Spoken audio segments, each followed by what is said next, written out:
यामध्ये 24 वर्षीय तरुणीचा जागीच मृत्यू झालेला आहे। ही दुर्दैवी घटना रविवारी घडली असून शिरवळ पोलीस स्टेशनच्या हद्दीत याची नोंद झालेली आहे। नक्की काय घडलंय ते सविस्तर पाहूयात। त्या अगोदर वी न्यूज मराठी चॅनल पहिल्यांदाच पाहत असाल आणि चॅनलला अजूनही सबस्क्राईब केलं नसेल तर नक्की सबस्क्राईब करा।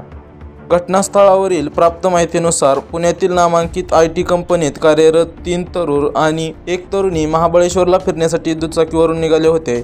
खंडाळा तालुक्यातील शिंदेवाडी गावाजवळ नीरा नदी पुलावर भरधाव ट्रकने त्यांच्या दुचाकीला जोरदार धडक दिली। या अपघातात रुबेल सिन्हा रस्त्यावर पडली आणि तिच्या शरीरावरून ट्रक गेल्याने तिचा जागीच मृत्यू झाला। दुचाकी चालवणारा तरुण गंभीर जखमी असून त्याच्यावर शिरवळ येथे खासगी रुग्णालयात उपचार सुरू आहेत।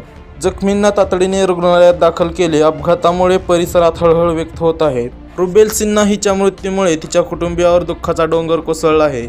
तरुण वयात गमावलेल्या जीवामुळे सर्वत्र शोककळा पसरली आहे। महाबळेश्वरला फिरण्यासाठी हे सर्वजण दुचाकीवरून चालले होते, परंतु वाटेतच यांच्यावर काळाने घाला घातला। दिवसेंदिवस अपघाताचे प्रमाण हे वाढत चाललेले आहे। यामध्ये लहान वाहनांना फटका बसत आहे। लहान वाहनांचा अपघात होऊन अनेक लोकांचे जीव जात आहेत। यावर कुठेतरी तोडगा काढला पाहिजे। तुम्हाला काय वाटतंय ते कमेंट बॉक्समध्ये नक्की कळवा आणि चॅनलला सबस्क्राईब करायला विसरू नका।